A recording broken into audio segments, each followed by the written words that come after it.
Welcome back to our study of the background of the New Testament. If you've been with us from the beginning, you know we've covered a lot of historical background. We started basically from the very beginning in Genesis with the promise to Abraham and traced that out as far as God's work through the Old Testament up until the time of the prophets who spoke of the judgment upon both Israel and Judah due to their sin. And of course, ultimately, both Israel and Judah being taken into captivity. So again, we trace that history, a lot of it, of course, grounded in the scriptures of the Old Testament. We moved then into the intertestamental period. And that, of course, is the history of some 400 years between the end of the Old Testament record and the beginning of the New. A lot of history there we covered as well. A lot of world empires rose and fell even during that time. But even those events had some bearing upon the ministry of Jesus and the apostles and the teaching they did and the words that they shared with those around them. So again, we've covered a lot of history. I know it's probably been overwhelming at times to remember a lot of the names and places and dates. So not necessarily so important that you remember all those things specifically. You can find those things again in books.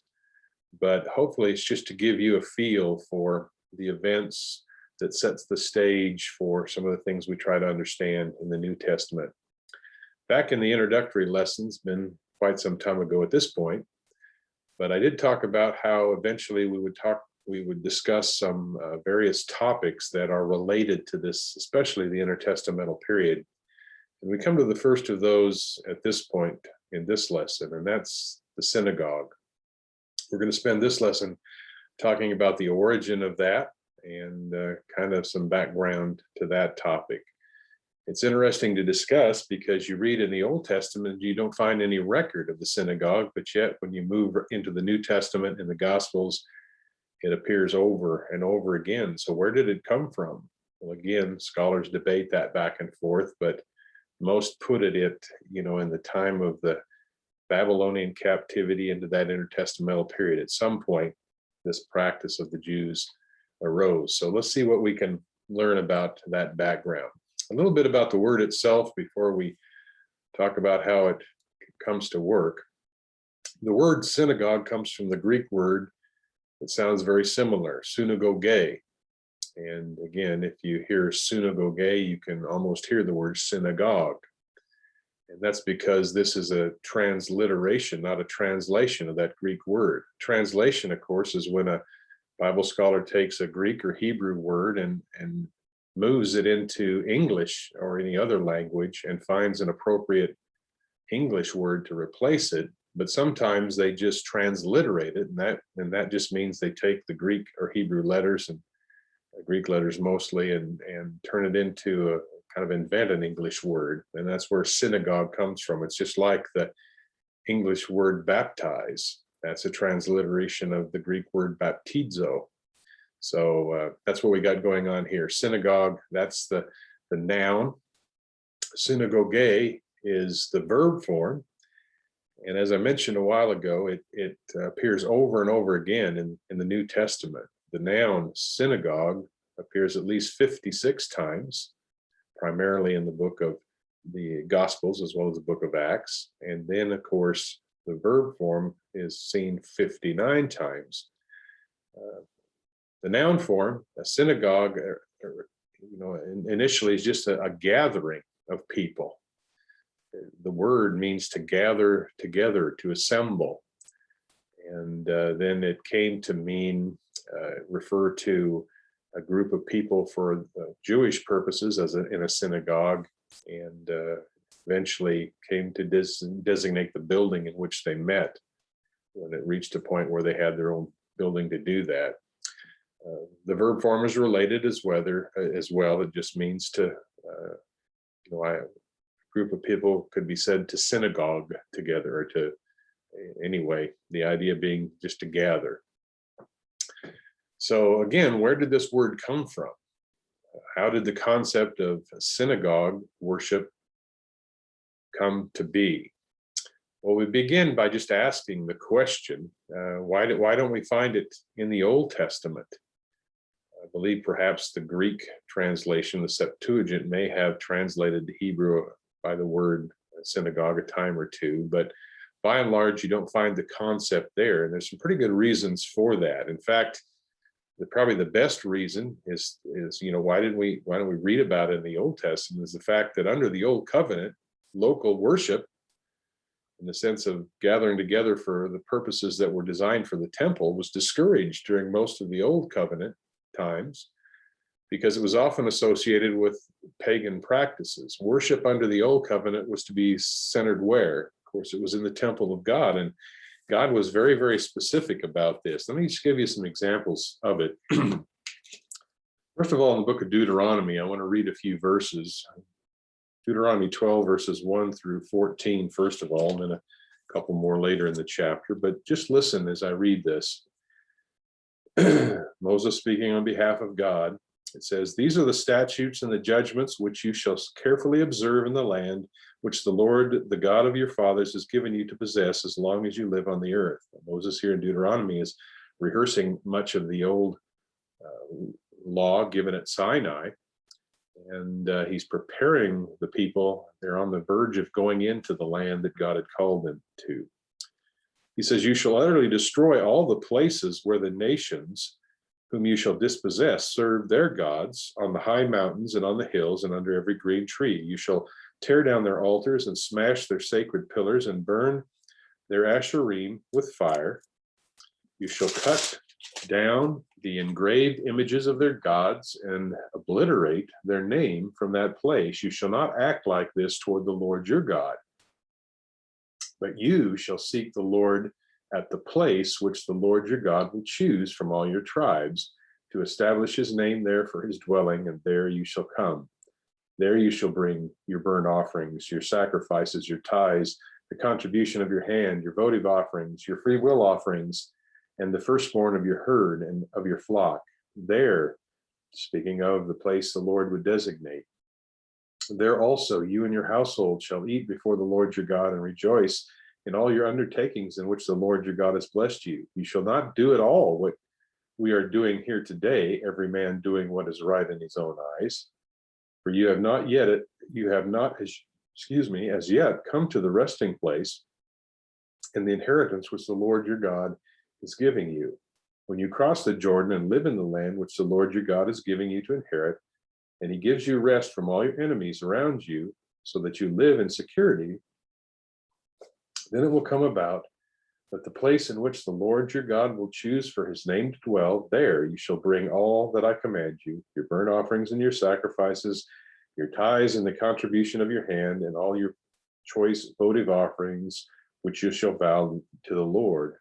And you shall rejoice before the Lord your God, you and your sons and your daughters, your male and female servants, and the Levite who is within your gates, since he has no portion or inheritance with you. Be careful that you do not offer your burnt offerings in every cultic place you see, but in the place which the Lord your God chooses in one of your tribes.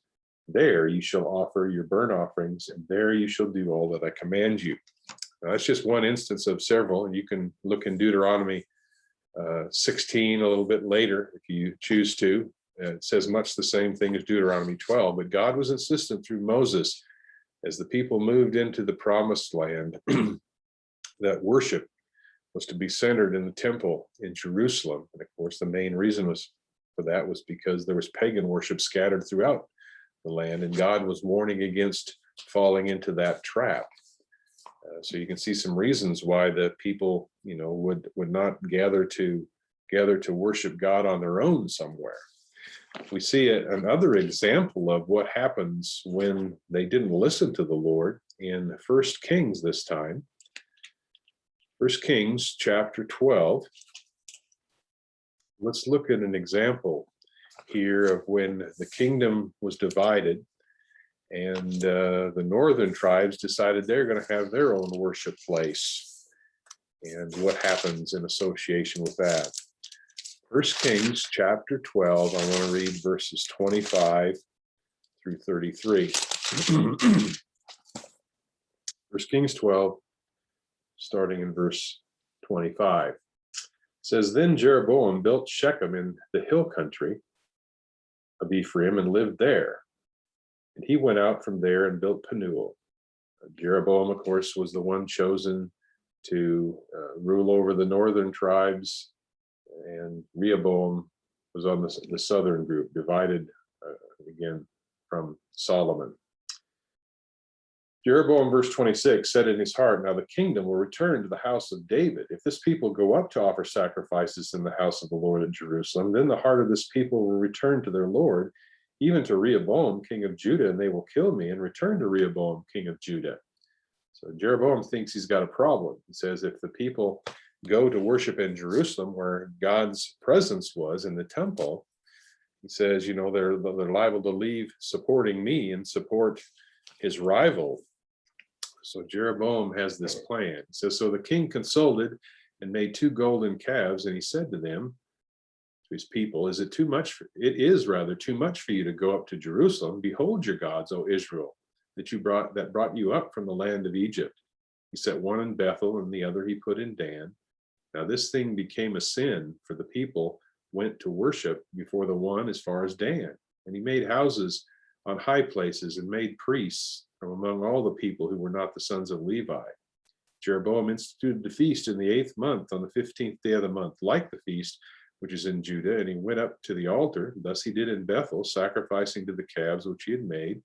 And he stationed in Bethel the priests of the high places which he had made. Then he went up to the altar which he had made in Bethel on the 15th day of the 8th month, even in the month which he had devised in his own heart. And he instituted a feast for the sons of Israel and went up to the altar to burn incense. This is just a practical example of what we read about in Deuteronomy 12, isn't it? God insisted that the people would worship him in Jerusalem at the temple, the place he had built to dwell. Here, Jeroboam decides to do otherwise, and of course that's not according to the direction of God. It was taking the people away from what they should have been doing. So it's these kind of ideas that lend credence to the thought that one reason why you don't read about the synagogue, scattered places of worship of the God of Israel, was because God was insistent. And the danger was that they would fall into the habits of the pagans who had their high places all over the place and worship God there. So it's a pretty good reason, I believe, why you don't read about it then. But over time, of course, it came to be. And when was that? Again, by the time you reach the New Testament, it seems to be all over. Some are of the opinion that it was specifically during the Babylonian captivity that the system of synagogue worship, if not actually introduced, was at least reorganized in a systematic way. All right, and you can understand maybe how that would develop. The people cannot go to Jerusalem. They're in captivity in Babylon, a long way from their homeland. Some surmise that it was during that time the captives decided that we need to get together and do what we can to honor God. And then as time went on, it became more and more organized. When you reach by the time of the New Testament, it's taken as a normal thing. During the captivity, the exiles gathered together for the reading of the law and the prophets as they had opportunity.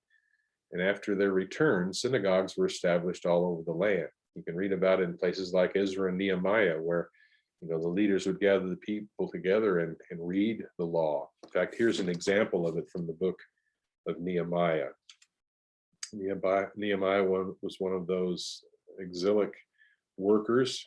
He led a group of people, captives, back. And let's read Nehemiah chapter 8. This time, verses 1 through 8. Nehemiah 8, 1 through 8. Again, here is Ezra going to be working among the exiles. And all the people gathered as one man at the square which was in front of the water gate, and they asked Ezra the scribe to bring the book of the law of Moses, which the Lord had given to Israel.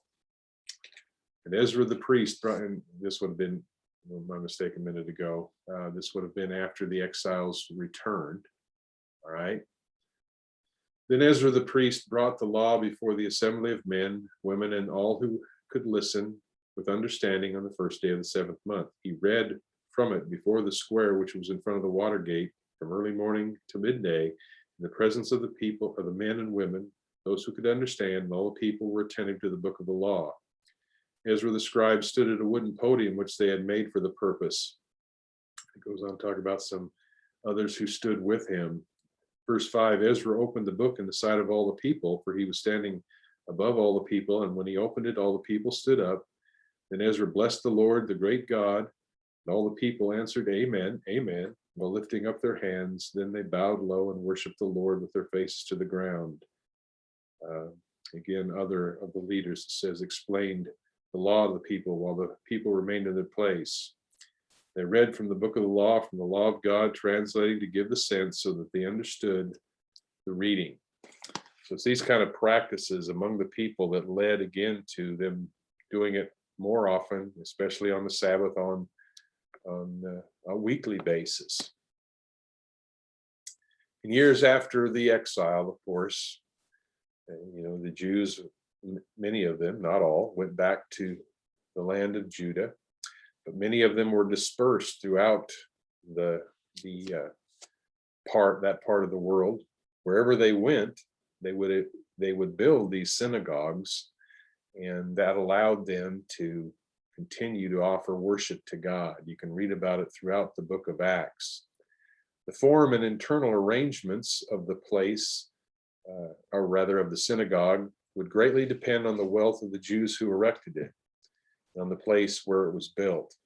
Yet there were certain traditional peculiarities which have doubtless united together by a common resemblance the Jewish synagogue of all ages and countries. All right, and here's just a list I found of what a common synagogue in the day of the intertestamental period and in on to the New Testament would kind of take place, how it was built, how it was arranged, and kind of what went on. These seem to be common things. First of all would be the arrangement of a place for the women in a separate gallery behind a partition of lattice work. All right, so you had the men in one place, women in another. There would be a lectern or a desk in the center where the reader in the synagogue, this would be kind of like the pulpit of his day, as we read there in Ezra 8, this lectern of wood. So the person in the synagogue who was assigned to read the text that day would get up. That was a common part of it. There was a carefully closed box or receptacle on the side of the building nearest to Jerusalem for the preservation of their rolls or scrolls or manuscripts. So if the synagogue was fortunate to have a copy of the Old Covenant scriptures, that was a special place for that. There were seats all around the building where those could listen to the teacher. There were the chief seats, and you read about this in Matthew chapter 23 and verse 6. The leaders of the day that Jesus was taking to task there in Matthew 23 loved the chief seats, special places of honor, and you'd found those among all the seats in a common synagogue were the chief seats, which were appropriated to the ruler or rulers of the synagogue according to the organization. All right, all of these were common features in synagogues in the time of Jesus, especially in the book of Acts. Were perfected into a system. The services of the synagogue, which were at the same hours as those of the temple, consisted of these things. There were prayers offered, which formed kind of a liturgy. There were in all 18 prayers. There was the reading of the scriptures in certain definite portions, and the exposition then of the portions read. In fact, you see an example of this in the ministry of Jesus, and this may have already come to your mind in Luke chapter 4, early in the Gospel of Luke. Jesus is just beginning his ministry at this point, and read what happens as Jesus enters the synagogue here. Read Luke chapter 4. We'll start in verse 14. Luke 14, or 4 rather, verse 14. It says, Then Jesus returned to Galilee in the power of the Spirit, and news about him spread through all the surrounding district. This is right on the temptation of baptism and temptation of the Lord. Verse 15 of Luke 4 says, he began teaching in their synagogues and was praised by all. So Jesus frequented the synagogue, as most Jews would do in the day, especially when they were scattered out in places like Galilee, the far reaches of the dispersion. Jesus began teaching in their synagogues and was praised by all. And he came to Nazareth, where he had been brought up, and as was his custom, remember that, as was Jesus's custom, he entered the synagogue on the Sabbath and stood up to read. And the book of the prophet Isaiah was handed to him, or scroll, more literally. And he opened the scroll and found the place where it was written, the Spirit of the Lord is upon me, because he anointed me to preach the gospel to the poor, and he sent me to proclaim release to the captives and recovery of sight to the blind, and to set free those who are oppressed, to proclaim the favorable year of the Lord. Closed the scroll, gave it back to the attendant, and sat down. And all the eyes of the synagogue, and all the eyes of all in the synagogue were fixed on him. He began to say to them, today this scripture has been fulfilled in all your hearing. So that gives us kind of a common way things went on. A teacher would come, and a section of the scriptures were read, and then they were expounded upon. We see this over and over again. But note well there, again, this idea of it was Jesus's custom. We'll come back to that. You see it as well in Acts chapter 13. Let me read that. Acts chapter 13. This would be from the ministry of Paul after the death, burial, and resurrection and ascension of Jesus.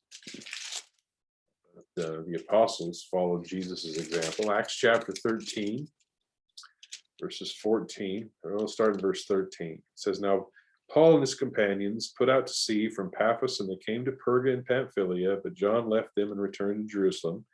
But going on from Perga, they arrived in Pisidian Antioch, and on the Sabbath day they went into the synagogue and sat down. After the reading of the law and the prophets, the synagogue officials sent to them, saying, brethren, if you have any word of exhortation for the people, say it.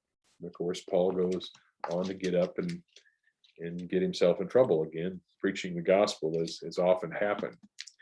But that's just a sample of synagogue worship and study. The synagogue, we note also from the scriptures, was sometimes used as a court of,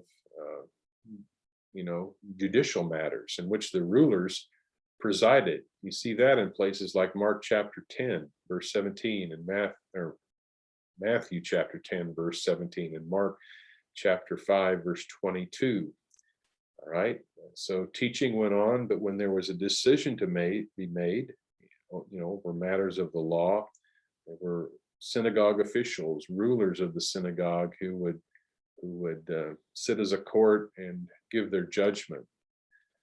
The establishment of the synagogues, wherever the Jews were found in sufficient numbers, helped greatly to keep alive Israel's hope of a coming Messiah and to prepare the way for the spread of the gospel in other lands. I do believe I read somewhere, I didn't get the note where it was found, but I believe I read in one place that it took at least 10 Jewish men in a place to have enough to form a synagogue. As I mentioned a moment ago, Christ and his disciples frequently taught in the synagogues. I could give you some verses, but all I got to do is get a concordance and go over it over and over again. You see that pattern. And it's easy to understand why, right? Jesus, of course, was sent to his people, the Jews, right? Where are you going to find Jews interested in their Messiah? Well, they would get together in the synagogue to worship. But Jesus, as it says there in Luke 4, verse 16, it was his custom on the Sabbath to go to the synagogue and teach. It was Paul's custom as well. We read in Acts chapter 17, verses 1 and 2. It says, now when they had traveled through Amphipolis and Apollonia, they came to Thessalonica, where there was a synagogue of the Jews. And according to Paul's custom, he went to them and for 3 Sabbaths reasoned with them from the scriptures. So it was Paul's custom, just like his Lord's.